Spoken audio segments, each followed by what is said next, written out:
अस्सलाम वालेकुम, खुश आमदीद। जो हमारे चैनल पर नए हैं वो सब्सक्राइब करना, लाइक और शेयर करना ना भूलिएगा। तो चलिए बढ़ते हैं अपने नावल की तरफ। नावल तलबगारे मोहब्बत किश्त नंबर 30। क्या कौन सी औरत, तुमने मुझे क्यों नहीं बताया? जरीना ने एक साथ कई सवाल काट डाले। वो तो मुझे भी नहीं पता कि वो कौन थी, लेकिन मैंने जी को सब बता दिया था। अब वो इसे मारेंगे। अरूम ने इसे बताया जो परेशान हो रही थी। जी तुम्हें कुछ कहता तो नहीं है बे? जरीना के खदशात थे कि कम होने का नाम नहीं ले रहे थे। नहीं तो वो मुझे इतना प्यार करते हैं कि मुझे कुछ भी नहीं कहते। और कल इन्होंने मेरे यहाँ ट्यूब भी लगाई और यमी यमी खाना भी दिया। अरूम ने इसे कल की सारी कार्रवाई सुनाई, जिसे सुनकर जरीना हैरान तो हुई, लेकिन इसे सही सलामत देखकर मुतमिन भी होगी। वो इस वक्त जलाली के कमरे में मौजूद था। जूलिया ने इसे रोते दिलाते सारी बात बता दी थी और जलाली ने इसे इसके किए के अमल के बारे में जवाब लेने के लिए बुलाया था।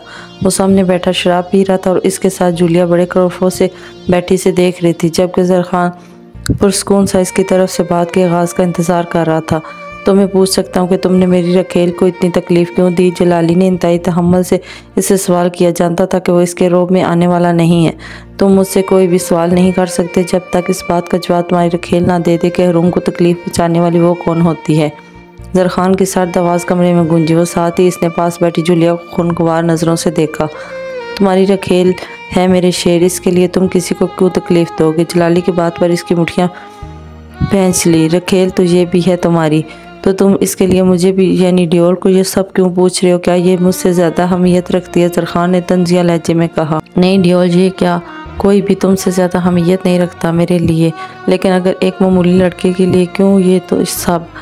इसके बाद जरखान ने डांटते हुए काट दी। वो मामूली लड़की नहीं है क्योंकि वो डियोल है, वो डियोल की है, समझे तुम? जरखान ने पूरी कुव्वत से डांटते हुए कहा। वो सिर्फ तुम्हारी रखेल है, डियोल इस जैसी हज़ारों मिल जाएंगी। जलाली ने इसे ठंडा करने के लिए कहा, लेकिन वो मज़ीद आग भगोला हो गया। ये इस जैसी कोई भी नहीं जलाली, डियोल मामूली चीज़ें नहीं रखता, वो सिर्फ एक है। लेकिन हाँ, इस जैसी तुम्हें जगह जगह कूड़े की तरह पड़ी हुई नजर आएंगी। जरखान ने जूलिया की तरफ इशारा किया। ये मुझे बेइज्जत कर रहा है। जलाली जूलिया जलाई। चलाओ मत जूलिया, खामोश हो। जो जलाली ने डांटते हुए इसे रोका। इस फहशा को बोल दो कि आइंदा इससे दूर रहे, वरना अगली बार तुम्हें दूसरी रकेल की ज़रूरत पड़ सकती है, क्योंकि मैं इसकी जान ले लूँगा। जरखान ने कहा, कमरे से निकलता चला गया। जब जूलिया पूरी इसरार से मुस्कुराई, अब वो क्या करने वाली थी ये जरखान या जलाली भी नहीं जानता था। वो इसकी बातें खामोशी से सुनता रहा ताकि वो अफसरदा ना हो। वो जानता था कि इसे अपने माँ बाप की याद आती थी। जितनी वो मासूम थी, इससे ज़ाहिर होता था कि वो अपने माँ बाप की बहुत लाडली रही होगी। वो इसे इसकी इस मासूमियत से डर लगता था कि वो किसी के जाल में न फंस जाए। जूलिया की हरकत ने इसे बहुत डराया दिया था। वो तो जूलिया को रोक सकता था, लेकिन हरूम वो आसानी से इसकी बातों में आ सकती थी। ये सोचे थी तो इसे आजकल वक्त के होश नहीं रहने देती थी।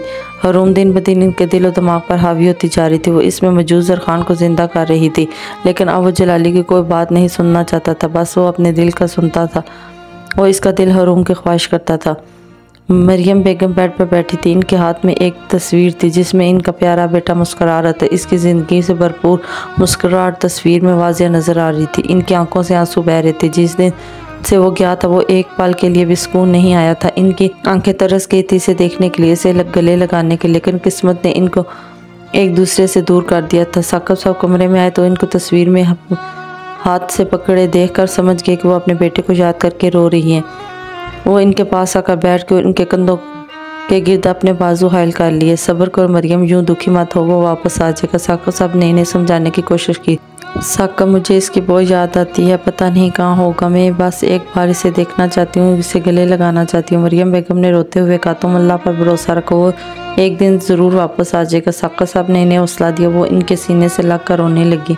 रूम कमरे में मौजूद थी। आज का सारा दिन बहुत बोरिंग था, कुछ भी नहीं था करने के लिए। वो जो हर वक्त कुछ ना कुछ करती थी, बल्कि कुछ ना कुछ बगाड़ती रहती थी। अब फारग रह कर वो चिड़चिड़ी हो रही थी। दरवाज़ा खुला, जूलिया अंदर आई। रूम से देखकर खौफजदा होगी। पिछली बार वो जो इसके साथ करके गई थी, इसका डर भी बनता था। वो बेड से उठी और खड़ी होगी। क्या हुआ मेरी जान, तुम डर क्यों रही हो? जूलिया ने अपने मुकरू चेहरे पर नरमी का नकाब चढ़ा रखा था। नहीं तो मैं डर नहीं रही है। रूम इसके बात के जवाब में लड़खड़ाते हुए बोली। जूलिया इसके पास आ गई। वो इस बाजू से थम का बेड पर बैठा दिया। रूम कांपती टांगों से बैठ के इसकी जान निकल रही थी। इस औरत को देखकर जो खूबसूरत तो थी, लेकिन जालिम भी बहुत थी। तुमने जी से पूछा कि रखेल कौन होती है? जूलिया ने इससे सवाल किया। मैंने पूछा था, लेकिन वो कहते हैं कि वो गंदा लफ्ज़ है, वो मैं रखेल नहीं हूँ। हरूम इससे बताया। अच्छा तो क्या हो तुम इसकी। जूलिया ने अपने लहजे को सही रखने की भरपूर कोशिश की, वरना वो सामने बैठी चुड़ैल को अभी जान से मार देती। ये तो इन्होंने नहीं बताया, हरूम ने इससे कहा। इसलिए नहीं बताया क्योंकि वो तुमसे झूठ बोल रहा है। जूलिया ने अपनी चाल चलते हुए कहा, नहीं वो झूठ नहीं बोलते। हरूम ने इसकी बात से इनकार किया क्योंकि वो जानती थी कि इसका जी झूठ नहीं बोलता। मैं तुम्हें सब सच बताऊंगी, लेकिन वादा करो तुम किसी को नहीं बताओगी ये सब। जूलिया ने इससे वादा लेना चाहा। कैसा सच? हरूम ने इससे सवाल किया। तुम्हारी जी का सच। जूलिया ने मुस्कुराते हुए कहा। हरूम की इस बातों को हालात से अनजान वादा कर गई। वो इस पल जरीना अंदर दाखिल हुई। जूलिया को हरूम के पास देखकर घबरा गई। क्या हुआ जरीना? हरूम ने इससे सवाल किया जो जूलिया को देख रही थी। जूलिया मुस्कुराती हुई बाहर चली गई। जरीना इसके पास आई। हरूम वो क्या कह रही थी तुम्हें? जरीना ने इसके सवाल कुछ भी नहीं, वो सॉरी बोलने आई थी मुझसे। हरूम ने झूठ बोल का सहारा लिया। यही झूठ था जो आगे जाकर इससे बहुत तबाही लाने वाला था। वो कमरे में दाखिल हुआ और सामने देखा तो हरूम बेड पर बैठी इसका इंतजार कर रही थी। वो इसे देखकर मुस्कुरा दिया। इसने आने से पहले आसफ से कहा था कि हरूम को अपने कमरे में बुलाया था, लेकिन ये नहीं जानता था कि वो इसके आने से पहले ही कमरे में आ जाएगी। इतनी देर क्यों लगाते हैं? मैं इंतजार कर रही थी। हरूम ने मुँह बसोरते हुए कहा। ये तुम हर बात पर इस तरह मुँह क्यों बनाती हो या मेरे सामने ही करती हो ऐसा? जरखान ने इससे सवाल किया जो न जाने क्यों हर बात पर चिढ़ जाती थी। मैंने मुँह नहीं बनाया। हरूम ने इस पर के करीब आते हुए कहा। मुझे ना भूख लग रही है इसलिए थोड़ा सा गुस्सा आ गया। हरूम ने इसे अपनी वॉच उतारते देखकर कहा, लो वीडियो, अब ये चूजी तुम्हें गुस्सा भी दिखाएगी। जरखान ने दिल में सोचा, तो चलो हम खाना लगवाएं, मैं अभी आता हूँ। जरखान कहकर बाथरूम की तरफ चला गया। जब वो पीछे से बोली, मैंने आपका सूट बाथरूम में हैंग कर दिया। रूम की बात पर इसने मुड़कर इसे देखा जो अब खाना खा रही थी। वो बाहर आया तो हरूम सोफे पर बैठी इसका इंतज़ार कर रही थी। बैठी क्यों हो, खाना शुरू करो, जरखान ने कहा और इससे कुछ फैसले पर बैठ के। नहीं, आप तो मेरे मालिक हैं ना, मैं आपका इंतज़ार कर रही थी। हरूम इसे जवाब दिया, चुपचाप खाना खाओ। जरखान इसकी बेतुकी बातें सुनने के मूड में नहीं था। वो कल के लिए परेशान था। खुद ही तो कहा था कि मैं तुम्हारा मालिक हूँ, तुम मेरी बांदी समझी तुम। हरूम ने अपनी आवाज़ भारी करके इसकी नकल उतारी। जरखान इसे देख कर मुस्कुरा दिया, पागल हो तुम। इसने हरूम के सर पर छपत लगाई और खाना प्लेट में निकाल कर इसे दिया। जी, आपने आज मुझे टाइगर दिखाना था। हरूम ने इस खाना खाते हुए कहा। खाना खामोशी से खाते हैं बेबी गर्ल, जरखान ने इसे कहा और जो इसके 1000 बार कहने पर भी खामोश ना होती थी। पता है, हरूम ने कहा। वो खाना खाने लगी। जरखान ने इसकी तरफ देखा जिसे दोबारा बोलकर ही सुकून आया था। वो नफ़ी में सर हिलाने लगा। वो खाना खाकर फारुग हो चुके थे। हरूम सोफे पर बैठी हुई थी जबकि जरखान बालकनी में किसी से फ़ोन पर बात कर रहा था। वो फ़ोन सुनकर कमरे में आया। हरूम को अपनी उंगलियां चटकाते हुए देखा। इधर आओ, और जरखान ने इसे कहा। वो खुद जाकर बेड पर बैठ गया। हरूम चुपचाप उठी और उसके सामने जाकर बैठ गई। मेरी बात सुनो बेबी गर्ल, कल मुझे एक ज़रूरी काम के लिए कहीं जाना है। इसके बाद तो हरूम ने काट दी। कहाँ जा रहे हैं आप? हरूम ने इससे सवाल किया। खामोशी से मेरी बात सुनो। जरखान ने इसे खामोश कराया। मैं कल जाऊंगा और परसों तक वापस आ जाऊंगा। तुम्हारे पास आसफ और जरीना हो गए। तुमने कोई शरारत नहीं करनी और ना ही किसी के पास जाना है। जरखान ने इसे समझाया। मुझे भी आपके साथ जाना है। हरूम ने इसकी बात का जवाब दिया। देखो हूर, वहाँ मुझे ज़रूरी काम है, तुम वहाँ नहीं जा सकती। जरखान ने कहा। क्यों नहीं जा सकते? हरूम की आंखों में आंसू आ रहे थे। इसकी जान निकल रही थी ये सोच कर के वो कल इसे यहाँ छोड़ कर जा रहा है। वहाँ बच्चे नहीं जाते ना। वो हरूम की आंखों में आंसू देखता हुआ बोला। वो जानता था कि इस बार वो जिद करेगी, लेकिन इसे समझाकर जाना भी ज़रूरी था ताकि कोई मसला ना हो। मुझे ले जाए ना, मैं तंग नहीं करूँगी, हरूम ने इससे कहा और आखिर इसके आंसू भी आंखों से झलक पड़े। तुम रो क्यों रही हो? मैं जल्दी आ जाऊँगा, जरखान ने इससे कहा, लेकिन वो बस रोए जा रही थी। मुझे आपके बगैर डर लगता है, हरूम ने लड़खड़ाती हुई ज़बान से कहा। डरने की कोई बात नहीं, आज सिर्फ और जरीना पास है ना तुम्हारे। जरखान ने इसके आंसू अपने पोरों के पर चुनते हुए कहा। आसफ और जरीना मेरे जी तोड़ी हैं। हरूम चलाई, जिद मत करो बेबी गर्ल, मैं परसों आ जाऊँगा। जरखान ने अब थोड़ा सख्ती से कहा। वो बस चाहता था कि हरूम रोए ना, लेकिन वो चुप होने का नाम ही नहीं ले रही थी। नहीं, मुझे साथ जाना है बस, हरूम ने जिद्दी लहजे में कहा। मैंने कहा ना। जरखान अभी बोलता कि दोबारा चलाई, मुझे कुछ नहीं सुनना, बस आपके साथ जाना है। हरूम ने रोती बसोरती आवाज़ में कहा। क्या करोगी तुम वहाँ जाकर? जरखान ने इसे सवाल किया। आपके साथ रहूँगी। हरूम ने आंसू साफ किए। रोने के बाद इसका निचला होंठ बार बार बाहर आ रहा था जिसे देखकर जरखान खुद को काबू नहीं कर पा रहा था। मुझे डर लगता है कमरे में रात को और खाना भी अच्छा नहीं मिलता, मुझे आपके साथ रहना है बस। इसके ने जरखान का हाथ अपने हाथों में थाम लिया। जरखान इसे साथ ले जाता लेकिन ये मुमकिन नहीं था, वहाँ बहुत खतरा था। वो ऐसी सूरत में अगर वो इसे भी ले जाता तो मसला बन सकता है। तो मेरे रूम में ही रह लेना, आसफ यहाँ खाना भी दे जाएगा और तुम्हें यहाँ डर भी नहीं लगेगा। जरखान ने इसकी मुश्किल आसान करते हुए कहा। नहीं, मुझे आपके साथ रहना है। रूम की वही जो अब इसे गुस्सा दिला रही थी। आखिर वो ड्योल था जिसकी बात से आज तक किसी ने इनकार नहीं किया था, तो अब कैसे बर्दाश्त कर लेता। मैंने कह दिया ना हरूम, तुम नहीं जा सकती और अब और जिद नहीं करोगे वरना मार पड़ेगी। हरजर खान ने सख्ती से रोका और हरूम ओंठ बाहर निकालने रोने लगी। अब आप भी गंदे जी हैं, आपसे बात नहीं करूँगी। हरूम ने रोते हुए दरवाजे की तरफ बढ़ गई। जरखान इसे देखकर बुखला कर कहाँ जा रही हो? जरखान ने सवाल किया लेकिन वो जवाब दिए बगैर कमरे से निकल गई। रुको हूर, जरखान इसके पीछे भगा लेकिन वो इसकी सुने बगैर चलती गई। मेरी बात सुनो हो, रुक जाओ। वो चलाया नहीं, मुझे आपसे बात नहीं करनी गंदे जी। हरूम चलाती हुई अपने कमरे में दाखिल हुए, दरवाज़ा अंदर से लॉक कर लिया। दरवाज़ा खोलो हूर। जरखान ने दरवाजे पर दस्तक दी लेकिन अंदर से कोई जवाब ना आया। हरूम दरवाज़ा खोलो वरना बहुत बुरा होगा। जरखान ने ज़ोर से दरवाज़ा पटका। जाए यहाँ से, मुझे आपसे बात नहीं करनी। हरूम अंदर चलाई। मेरी बात सुनो जान, ऐसे नहीं करते। जरखान ने इसे नरमी से डील करना चाहा। वो जानता था कि अब गुस्सा किया तो वो और नाराज़ हो जाएगी। ज़िंदगी में पहली बार किसी ने इसे ड्योल का आकड़ को पैरों तले रौंदा था। वो एक छोटी सी लड़की के दर पर एक सवाली की तरह खड़ा इससे मिन्नतें कर रहा था। अंदर से कोई आवाज़ ना आई। वो परेशान हो रहा था। वो बेवकूफ़ कुछ कर ना ले। बेबी गर्ल दरवाज़ा खोलो, इसने प्यार से कहा। नहीं खोलूँगी, आप जाओ। मैं भी एक दिन आपको ऐसे ही छोड़कर चली जाऊँगी, फिर आप रोते रहना, मैं वापस नहीं। शट अप हूर, ज़ुबान काट दूँगा। जरखान इसकी बेतुकी बातें सुनकर गुस्सा हो गया। आप शट अप गंदे। हूर की गुस्सीली आवाज़ सुनकर वो मुस्कुरा दिया। अच्छा दरवाज़ा खोलो, एक बात बताता हूँ तुम्हें। जरखान अब इसे ट्रीट कर रहा था ताकि वो दरवाज़ा खोल दे। हूर अंदर मनकूस खामोशी छाई हुई थी। ठीक है, मैं जा रहा हूँ। जरखान ने इसे डराना चाहा लेकिन वो भी हूर थी जो जिद की पक्की थी। जरखान जान गया कि वो किसी सूरत नहीं मानेगी। अगर वो अब दरवाज़ा खोल भी देती तो फिर वही जिद करती, मैं किसी और की खेल बन जाऊंगी। जरखान के कदम इस बात के ने रुक ली, इसलिए में इसके अंदर का ड्योल जाग गया। इसने मुठ्ठियाँ फेंच वापस मुड़ा। दरवाजे पर चिंटकते हुए इतनी ज़ोर से हाथ मारा कि इसकी चुंटखनी टूट गई और वो कमरे में दाखिल हो गया। रूम ने इसे इतने गुस्से में अपनी तरफ बढ़ता देख कर डर गई। वो नहीं जानती थी कि इसने दोबारा वही बात कर दी जिससे इसे सख्त नफरत थी। वो इसके पास ख़तरनाक तेवर लिए आया और इसे बाजू से पकड़ लिया। इसकी गिरफ्त इस कदर सख्त थी कि वो कराई आज छोड़ें। रूम ने रोते हुए कहा, क्या बकवास की है अभी? जरखान ने सर्द आवाज़ में इससे सवाल किया। बोलो। वो इसे खामोश देकर दाड़ा रखेल बनूंगी, तुम जानती हो क्या मतलब होता है रखेल का? रूम ने जरखान ने डांटते हुए कहा। रूम खौफ से कांप रही थी। आज मैं तुम्हें रखेल का मतलब समझाता हूँ। जरखान ने इसे छोड़ा और पीछे का होकर अपने कफ लिंकिस खोलने लगा।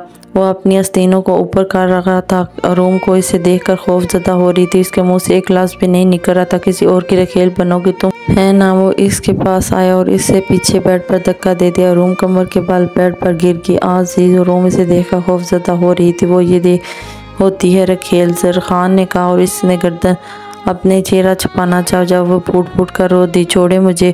रूम की सांसें अकड़ रही थी। वो इस कदर खौफजदा हो जाएगी जरखान को उम्मीद नहीं थी। वो इससे दूर हो गया। आज के बाद अपनी शक्ल मत दिखाना मुझे, वरना मैं तुम्हारी जान लेने में 1 मिनट भी नहीं लगाऊंगा। जरखान ने अपने मखसूस सर्द आवाज़ में कहा, कमरे से निकलता चला गया।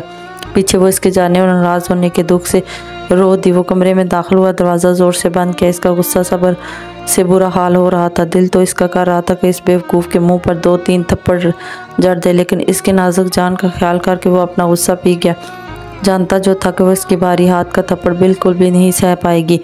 आज जरखान ने चलाते हुए पूरी कुव्वत से ड्रेसिंग पर पड़े सामान को वो ज़मीन बोश कर दिया। वो इसके साथ बात जरखान के दिमाग से जा नहीं रही थी कि वो इसे क्या समझाता था। वो इसके सामने ऐसी बातें करके इसका दिल को जला रही थी। जरखान ने सोच लिया था कि अब वो हूर से बिल्कुल भी बात नहीं करेगा। वो इसके हाल पर छोड़ दे ताकि वो इसे दोबारा इस तरह की तकलीफ़ ना दे सके। सुबह हो चुकी थी, हर तरफ रोशनी फैली हुई थी, लेकिन 2 दिल थे जो एक आज तारीख हो चुके थे। रूम घंटों का सर रख के रो रही थी। सारी रात वो सो नहीं पाई थी। इसे तो ये भी मालूम नहीं था कि उसने क्या किया था। और ये इसकी बेवकूफ़ी थी कि वो बोलने से पहले सोचती नहीं थी। इसे तो ये सोच कर कुछ हो रहा था कि इसका अजीज़ से नाराज़ हो रहा था। वो रो रही थी। जब जरीना कमरे में दाखिल हुई, इसने आसफ ने कहा था कि वह रूम के पास रहे, लेकिन रूम को रोता हुआ देखकर वो डर गई। क्या हुआ? रूम क्यों रो रही है? जरीना ने इससे पूछा, जिसकी आंखों में रो रो कर सुर्ख हो गई थी। जी मुझे छोड़कर चले गए। रूम ने रोते हुए से बताया। क्या? जरीना की हैरत भरी आवाज़ कमरे में गूंजी। वो मुझे इससे नाराज़ हो गया। रूम फूट फूट कर रोने। जरीना ने इसे अपने सीने से लगा लिया। चुप हो जाओ रूम, मुझे परेशानी हो रही है। जरीना इसे चुप करवाना चाहा, लेकिन वो हनकूज रोती रही। वो अपनी मंजिल पर पहुंच चुके थे। जरखान एरक अपने माल की हिफाजत के लिए गार्ड्स की बड़ी तादाद लेकर आए थे। वो लोग माल लेकर वहाँ से रवाना हो चुके थे। ज़र ख़ान ने सारी रास्तों की खबर ले ली थी। फ़िलहाल तो वो कोई ख़तरा ना था, लेकिन वो फिर भी होशियार थे ताकि कोई मसला ना हो। वो लोग अभी आधे रास्ते में ही थे कि 15-16 लोगों के ग्रोह ने इन पर हमला कर दिया। ज़र ख़ान और एरिक गाड़ी से बाहर निकल कर गाड़ी की ओट में छुप गए। गाड़ी में मौजूद ड्राइवर को वो लोग मार चुके थे। ज़र ख़ान ने एक शख्स का निशाना लिया और इसके सर में गोली मार दी। वो गोली लगते ही ज़मीन बोश हो गया और इस तरह ज़र ख़ान और एरिक के रिवॉल्वर्स ने इन लोगों को उसी वक्त में मार दिया। ज़र ख़ान खड़ा एक शख्स की तरफ गोली चला रहा था जब इसके पीछे खड़े शख्स ने इसके सीने पर में गोली चला दी। वो हर तरफ खामोशी छा गई। एरिक चलाता हुआ इसकी तरफ भागा। इस शख्स ने ड्योल के सीने का निशाना लेकर फायर किया और इसके वक्त ड्योल ने इसके सर पर फायर करके इसे ज़मीन बोश कर दिया, लेकिन वो गोली जो इस शख्स ने चलाई थी वो इसके कंधे पर जा लगी। एरिक के इसके पास भागता हुआ वो लोग सब हमलावर को मार चुके थे, लेकिन इनके कुछ गार्ड व ड्राइवर भी इन हमलावरों का निशाना बन चुके थे। एरिक ने इसे बाजू से थामा और गाड़ी में बैठा दिया। ज़र ख़ान के कंधे से खून पानी की तरह बहता हुआ आ रहा था। इसे और भी कई चोटें आई थी। एरिक ने इसकी तरफ देखा जो इसकी आंखें लाल सुर्ख हो रही थी, न जाने गुस्से से या तकलीफ से। मैं ठीक हूँ, ज़र ख़ान ने कहा, लेकिन एरिक इसके कहने से मुतमिन ना हो। इसने ज़र ख़ान की शर्ट उतारनी चाहिए। मैंने कहा मैं ठीक हूँ, ज़र ख़ान ने चलाते हुए कहा। एरिक ने इसके सुने बगैर इसके बाजू टटोली और इसे मालूम हुआ कि गोली सिर्फ छूकर गुजरी थी। इसने गाड़ी में से एक कपड़ा निकाला और इसके बाजू पर बांधने लगा कि खून ज़ाया ना हो। एरिक पट्टी बांध कर बाहर निकला और अगली सीट से पानी की बोतल निकालकर ज़र ख़ान के पास आए। बाकी गार्ड्स इलाके का जायज़ा ले रहे थे। ये लो पानी पियो, एरिक ने अपनी ज़ुबान में इसे कहा। ज़र ख़ान जो तकलीफ बर्दाश्त कर रहा बोतल थाम कर पानी पीने लगा। एरिक किसी के साथ ही बैठा था। ज़र ख़ान ने इसकी तरफ देखा जो गाड़ी से बाहर काफ़ी नज़रों से इधर उधर देख रहा था। एरिक ने इसकी तरफ देखा। ज़र ख़ान इसे ही देख रहा था जो खासा परेशान लग रहा था। माल तो इन्होंने बचा लिया था, लेकिन अब इस इलाके में रहना खतरे से खाली नहीं था। पसीना एरिक के माथे से बहता हुआ ठंडी ठोडी तक आ रहा था। तुम ठीक हो ड्योल? एरिक ने इससे पूछा और साथ ही इसके बाजू को देखा जिससे खून निकलकर पट्टी भी सुर्ख होती जा रही थी। ये लो, ज़र ख़ान ने इसके बात का जवाब दिए बगैर इसे पानी की बोतल दी। एरिक ने इसकी तरफ देखा और बोतल पकड़ पानी पीने लगा। हमें यहाँ से निकलना है अभी, वरना खतरा हो सकता है, एरिक ने कहा और गाड़ी से बाहर निकल गया। ज़र ख़ान इसे देखना दा रह गया जो काफ़ी अक्लमंद और बहादुर था। वो देख चुका था कि कैसे इन लोगों को लाशें बिछाई थी। एरिक ने बाहर जाकर सबको वापसी का हुक्म दिया और खुद ड्राइविंग सीट पर आकर बैठ गया। अगर तबीयत ख़राब हो तो बता देना, एरिक ने इसे कहा जो खामोशी से बैठा था। एरिक ने एक नज़र इसे देखा और गाड़ी स्टार्ट कर ली। इस तरफ कुछ ही वक्त में इन सब की गाड़ियाँ वापसी के लिए रवाना होगी।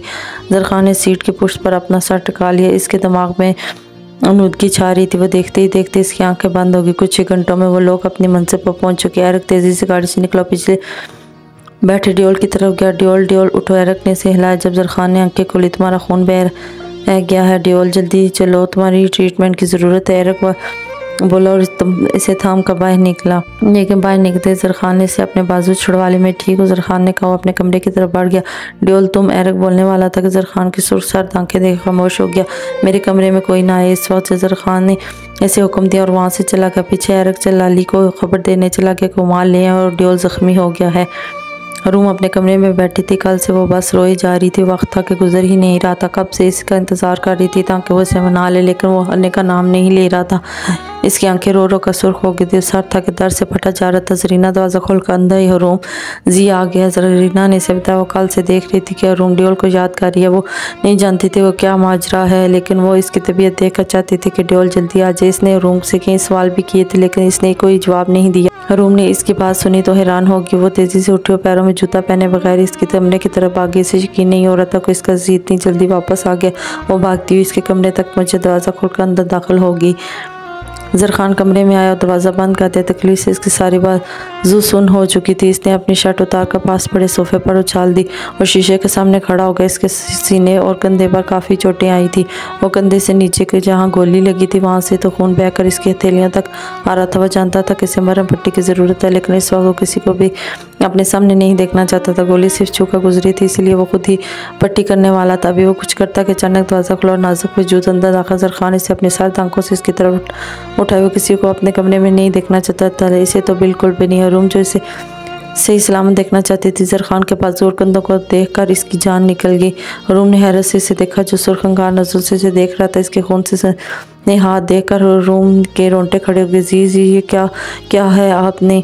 रूम डर दौड़ कर इसके करीब आ गई। दूर रहो मुझसे, ज़र ख़ान ने सर्द आवाज़ में कहा जो परेशानी से इसे देख रही थी। नहीं, मैं आपसे दूर नहीं जाऊंगी। रूम ने इसका हाथ थाम लिया। मैंने कहा दफ़ा हो जो यहाँ से। ज़रख़ान दौड़ा और इसके हाथ झटक दिए जिससे इसने इसका हाथ थाम कर रखा हुआ था। जी मैं आपसे दूर नहीं जा सकती। रूम रोते हुए इसके गले लगे। ज़रख़ान इसके लिए ये लम्हा हैरत भरा था। खुद इसके गले लग गई। रूम ने बुद्धि से इसके गिर्द खसार बनाया हुआ था। अपने औकात में रहो तुम समझी। ज़रख़ान ने इसके बाल अपने हाथों की मजबूत गिरफ्त में कैद कर लिया। रूम को खुद से दूर किया। जी मुझे दर्द हो रहा है। रूम ने रोते हुए इसे कहा जो ना जाने क्यों इस तरह बदल गया था। तो मेरी बांधियों में महबूबा नहीं है जो यूं मेरे सामने ज़बान चलाती रही हो। ज़रख़ान दाड़ा हुआ इसके बाल झटक कर खुद से दूर कर दिया। एक इस बात का गुस्सा जो कम होने का नाम नहीं ले रहा था, वो दूसरा इसका ज़ख्म जिसकी तकलीफ अब नाकाबिले बर्दाश्त हो रही थी इसके लिए। इस वजह से वो सोचे समझे बगैर इसे सब कह रहा था। आप मुझसे नाराज़ है। रूम ने इसे सवाल किया। वो इसे सर नज़रों से देखता रहा। इसके अंदर का ड्योल अब जाग गया था। जैसे कंट्रोल करना अब इसके बस के बाहर था। वो कोई भी जवाब दिए बगैर बेड की तरफ बढ़ा और ड्रायर से फर्स्ट एड बॉक्स निकाल कर अपने ज़ख्म को साफ़ करने लगी। जब वह रूम के इसके पास गया, बेड पर इसके करीब बैठकर कॉटन से इसका ज़ख्म साफ़ करने लगी। आंसू इसकी आंखों से बह रहे थे। वो कांपते हुए हाथों से ज़ख्म साफ़ कर रही थी। ज़रख़ान खामोशी से देख रहा था जो इसकी तकलीफ़ पर तड़प रही थी। लेकिन जितनी तकलीफ उसने कल अपने अल्फाज से ज़रख़ान को दी थी वो भी नाकाबिले बर्दाश्त थी। वो इसके लिए कभी भी पत्थर दिल नहीं बना था, लेकिन अब वो इसे नरमी नहीं दिखाना चाहता था। रूम ने इसके बाजू का ज़ख्म को साफ़ करके वहाँ पट्टी कर दी। अब वो इसके सीने पर झुकी खून साफ़ कर रही थी। अचानक इसके आंसू ज़रख़ान के सीने पर गिरा और इसी वक्त ज़रख़ान ने सर झुकाया और इसे देखा जो रोते हुए ज़ख्म साफ़ कर रही थी। किस बात का रोना आ रहा है तुम्हें? ज़रख़ान ने सख्ती से सवाल कैसे उलझन हो रही थी इसके आंसू से, लेकिन वो जाहिर नहीं करना चाहता था। आपको कितना दर्द हो रहा होगा? रूम ने अटकते हुए जवाब दिया। दर्द मुझे हो रहा है ना, तुम्हें क्या तकलीफ़ है? ज़रख़ान ने इसे जवाब दिया जो इसे आप झिझकियाँ ले रही थी। वो मुझे आपको देखकर रोना आ रहा है। रूम ने मुस्लिम से कहा उठो यहाँ से और जो अपने कमरे में। ज़रख़ान सख्ती से कहता हुआ बेड से उठ गया। मैं नहीं जाऊँगी। रूम से बाहर चलाई हुई। इस वक्त ज़रख़ान तेज़ी से इसकी तरफ आया और इसके दोनों बाजू अपनी गिरफ्त में ले लिए। आवाज़ नीची रखो मेरे सामने समझी तुम। ज़रख़ान ने इसे जोड़ते हुए कहा। रूम से खौफज़दा होकर देखने लगी। अब तुमने मेरे सामने इस लहजे में बात की तो ज़ुबान खींच लूँगा तुम्हारी। ज़रख़ान दाड़ा। रूम इसकी लहजे पर फूट फूट कर रोती से यकीन नहीं हो रहा था कि इसका जी इस तरह इससे बात करेगा। ज़रख़ान ने इसे रोता देखकर छोड़ दिया। अब तंग आ रहा था। एक इसे तकलीफ़ हो रही थी, दूसरा अब इसे बुखार भी फील हो रहा था जिसकी वजह से वो चिड़ रहा था। वही खड़ी रही। ज़रख़ान जाकर बेड पर बैठ के इसका सर दर्द से फट रहा था। जी ज़रख़ान ने सर उठाकर देखा तो इसके लिए ट्राउज़र शर्ट लेकर खड़ी थी। रूम इसके देखने पर कपड़े ज़रख़ान की तरफ बढ़ा दी। वो अब इसके मासूम शक्ल देखकर कुछ भी बड़ सख्त बोलने से रुका। कपड़े उठाकर बाथरूम में चला गया। पीछे वो भीगी आंखों से इसे देखने लगी।